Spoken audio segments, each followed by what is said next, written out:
और अब मैं आपको दिखाता हूं कि आज किस तरह रशिया ने यूक्रेन के सिविल इलाकों में हमले किए। तस्वीरें परेशान करने वाली हैं, दिल दहलाने वाली हैं, तकलीफ देने वाली हैं। इस वक्त आप जो मिसाइल की बौछार देखेंगे अपनी टीवी स्क्रीन पर, ये यूक्रेन के एक गांव के पास की है। आसपास आपको घर दिखाई देंगे और अब तक रशियन एयरफोर्स आसमान से बम बरसा रही थी। ग्राउंड फोर्स सुनसान इलाकों में रॉकेट दागे जा रहे थे, लेकिन यूक्रेन की आर्मी ने सिविलियन इलाकों में पोजीशन ले रखी थी। रशिया उस पर अंधाधुंध बमबारी नहीं कर पा रहा था और यूक्रेन की फौज को एडवांटेज मिल रहा था। अब रशियन आर्मी ने सिविलियन इलाकों में भी पोजीशन ले ली है, जिससे अगर यूक्रेन की आर्मी उस पर बमबारी करती है तो सिविलियंस के भी मारे जाने के चांस होंगे। इस डर से यूक्रेन की फौज थोड़ा डिफेंसिव है और इसी का फायदा उठाते हुए अब रशियन आर्मी ने यूक्रेन के गांवों में, शहरों में, आवासीय इलाकों में पोजीशन ले ली है, मिसाइल्स और रॉकेट दागे हैं।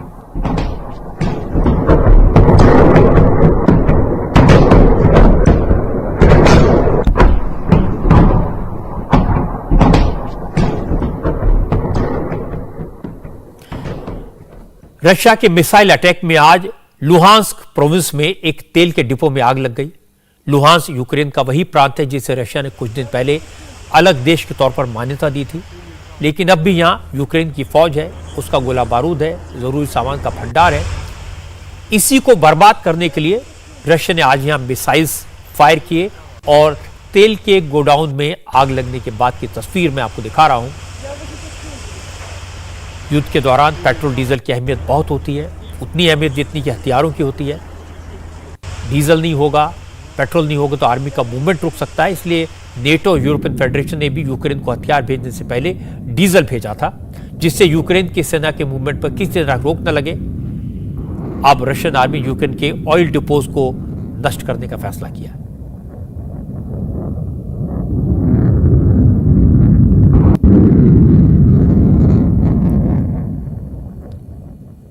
एक बड़ी बात यह कि रशिया ने सीज फायर का ऐलान किया कुछ शहरों में, जहां पर यह कहा कि ह्यूमैनिटेरियन कॉरिडोर दिया जाएगा। अगर इनको छोड़ दें तो ज्यादातर शहरों में आज रशियन एयरफोर्स और ग्राउंड फोर्स ने जमकर बमबारी की।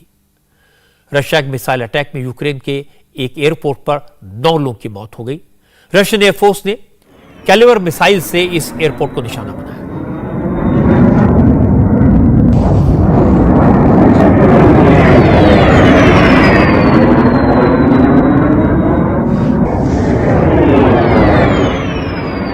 एयरपोर्ट पर मिसाइल गिरते ही वहां जबरदस्त आग लग गई। फायर ब्रिगेड ने आग बुझाने की कोशिश की, लेकिन एक के बाद एक मिसाइल्स इस तरह बरसी, पूरे एयरपोर्ट को तबाह कर दिया। रेस्क्यू सर्विस से लोगों ने मलबे से 15 लोगों को बाहर निकाला, जिसमें से 9 लोग की मौत हो गई। मरने वालों में 5 आम नागरिक थे और 4 यूक्रेनी सैनिक थे। यूक्रेन के प्रेसिडेंट जेलेंस्की ने कहा कि विनित्सिया में रशिया ने 8 मिसाइल्स के जरिए बमबारी की। इस हमले के बाद जेलेंस्की ने एक बार फिर से नेटो देशों से यूक्रेन के एयर स्पेस को नो फ्लाई जोन बनाने की मांग की, जिससे रशियन एयरफोर्स बम न बरसा सके।